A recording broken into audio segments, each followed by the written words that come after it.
My dear students, good morning, सुप्रभात। कैसे हैं आप सब?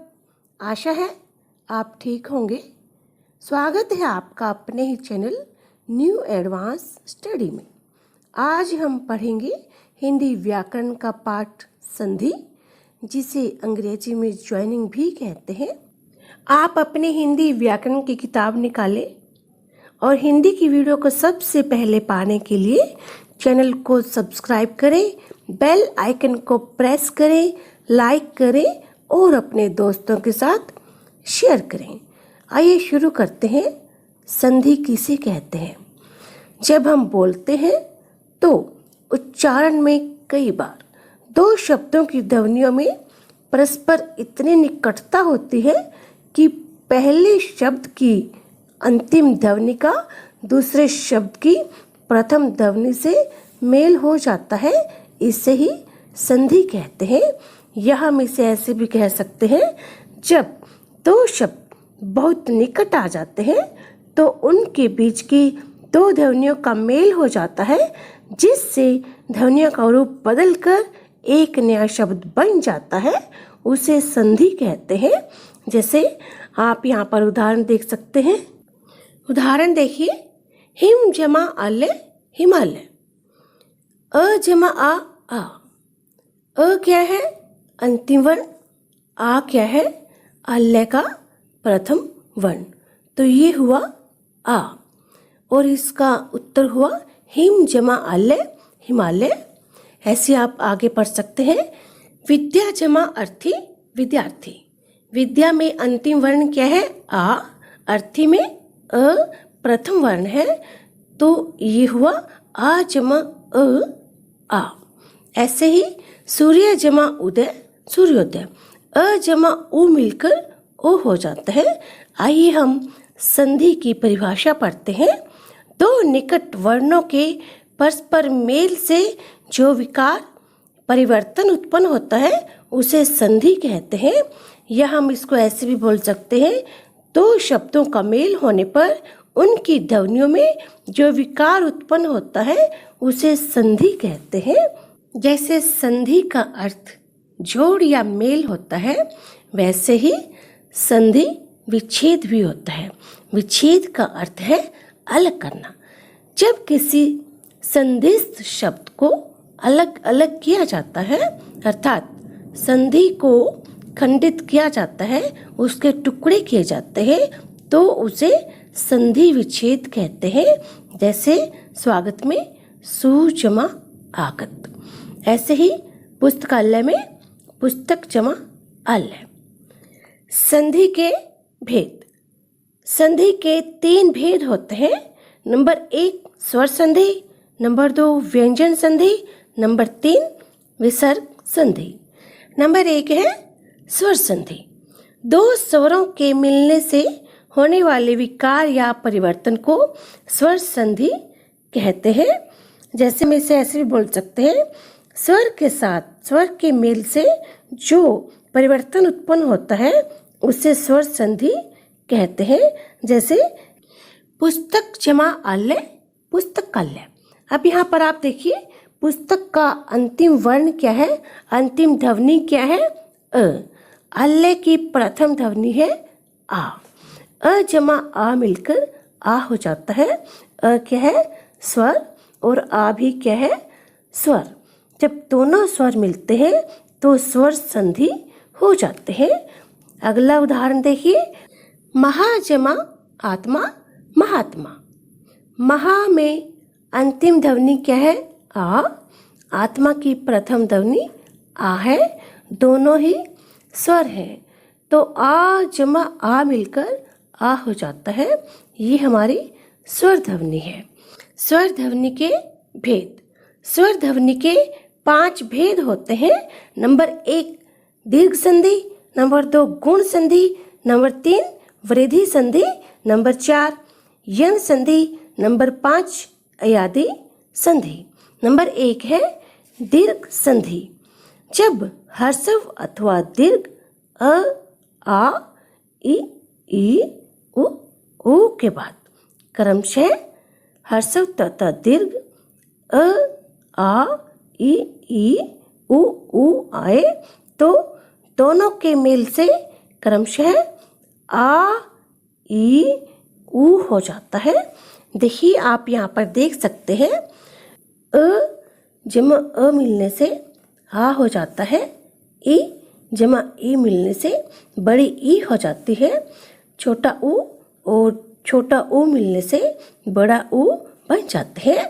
उदाहरण देखिए, विद्या जमा आल्य विद्यालय, नदी जमा ईश, नदी की अंतिम ध्वनि है बड़ी ई और ईश की प्रथम ध्वनि है बड़ी ई, तो दोनों मिलकर क्या हुए, बड़ी ई, नदीश। मही जमा इंदर महिंदर, कवि जमा इंदर, कवि में अंतिम ध्वनि क्या है, छोटी ई और इंदर में प्रथम ध्वनि है छोटी ई, इन दोनों के मिलने से कविंदर बन जाता है। आगे आप ये उदाहरण पढ़ सकते हैं। नंबर 2 है गुण संधि। जब अ और आ के साथ ई उ तथा री आ जाए तो मिलकर क्रमशः ए ओ तथा अर हो जाते हैं। जैसे आप यहाँ पर उदाहरण देख सकते हैं, अ आ के साथ यदि छोटी ई और बड़ी ई जोड़ते हैं तो ए हो जाता है। अ आ में यदि छोटा ऊ और बड़ा ऊ जोड़ते हैं तो ओ हो जाता है। अ और आ में री जोड़ते हैं तो अर हो जाता है। आप यहाँ पर उदाहरण देख सकते हैं, नर जमा इंदर, र में क्या है, अ जमा ई, तो क्या हुआ, ए, नरेंद्र।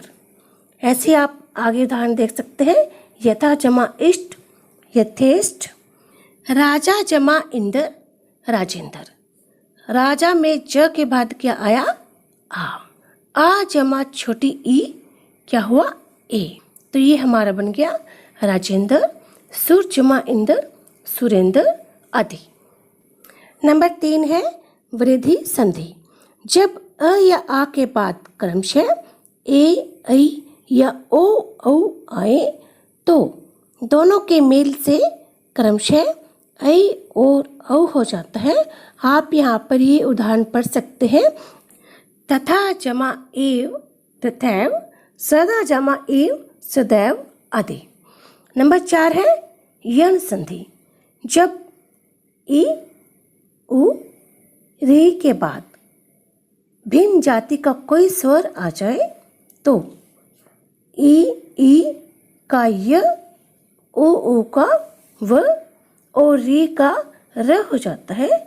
उदाहरण देखिए, अति जमा अंत अत्यंत, इति जमा आदि इत्यादि, नि जमा उन न्यून आदि।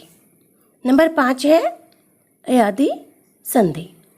यदि ए ऐ ओ औ स्वरों का मेल दूसरे स्वरों से हो तो दोनों के मेल से क्रमशः अय आय आई अति अव आव हो जाता है। जैसे ने जमा अन नयन, शे जमा अन शयन, पो जमा अन पवन आदि। नंबर 2 है व्यंजन संधि। व्यंजन का व्यंजन से या व्यंजन का किसी स्वर से मेल होने पर जो विकार होता है, जो परिवर्तन होता है, उसे व्यंजन संधि कहते हैं। जैसे जगत जमा ईश, जगदीश, त का क्या हो गया, द। इसमें जगत के अंतिम वर्ण त का ईश के प्रथम वर्ण बड़ी ई से मेल होने पर द हो गया है, क्योंकि यह परिवर्तन व्यंजन त में परिवर्तन हो जाता है। अतः यह व्यंजन संधि का उदाहरण है। व्यंजन संधि के कुछ नियम होते हैं। नंबर 1 है वर्ग के पहले वर्ण का उसी वर्ग के तीसरे वर्ण में परिवर्तन होना। जैसे क च ट त प के बाद यदि कोई स्वर वर्ग का तीसरा या चौथा व्यंजन जैसे ग घ ज झ ड ढ ध ब भ अथवा य र ल व ह में से कोई व्यंजन आए तो क का ग, च का ज, ट का ड, त का द, प का ब बन जाता है। जैसे दिक जमा दर्शन, दिग्दर्शन। क जमा द, गद बन गया। दिक जमा गज, दिग्गज आदि। नंबर 2 है त संबंधी विशेष नियम। यदि त के बाद च छ आए तो त च में परिवर्तन हो जाता है, और त के बाद ज झ आए तो ज में, ट ठ आए तो ढ में, त के बाद ल आए तो त ल हो जाता है। जैसे शर्त जमा चंदर, शर चंदर। उत जमा डयन, उड्डयन। तत् जमा अनुसार, तदनुसार आदि। त के बाद श या छ हो तो त के स्थान पर च और श का छ हो जाता है। जैसे उत जमा श्वास, उच्छ्वास। उत जमा शिष्ट, उच्छिष्ट। यदि त के बाद ह हो तो त के स्थान पर द और ह के स्थान पर ध हो जाता है। जैसे उत जमा हार, उद्धार। माँ के संबंध में विशेष नियम।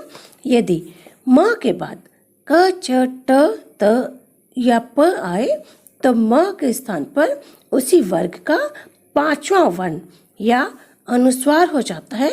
जैसे सम जमा कल्प, संकल्प। सम जमा तोष, संतोष आदि।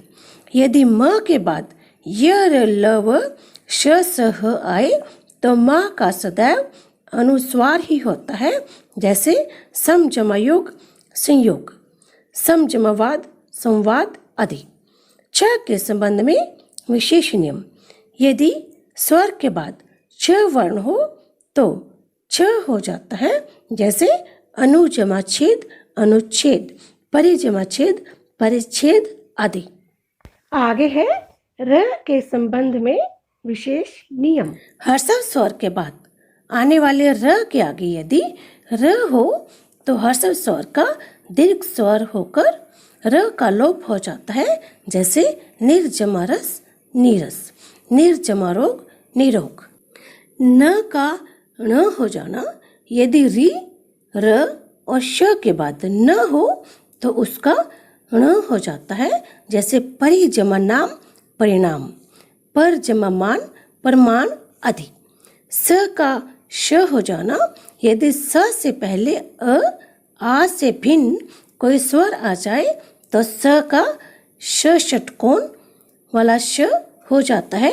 जैसे वि जमा सम, विषम। अभि जमा सेक, अभिषेक आदि। वर्ग के पहले वर्ण का उसी वर्ग के तीसरे वर्ण में परिवर्तन।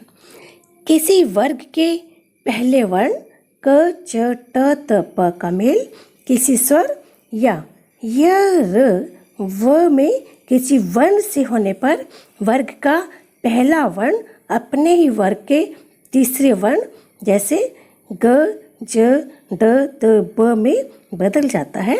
जैसे दिक जमा गज, दिग्गज। दिक जमा दर्शन, दिग्दर्शन आदि। आगे है वर्ग के पहले वर्ण का पांचवें वर्ण में परिवर्तन।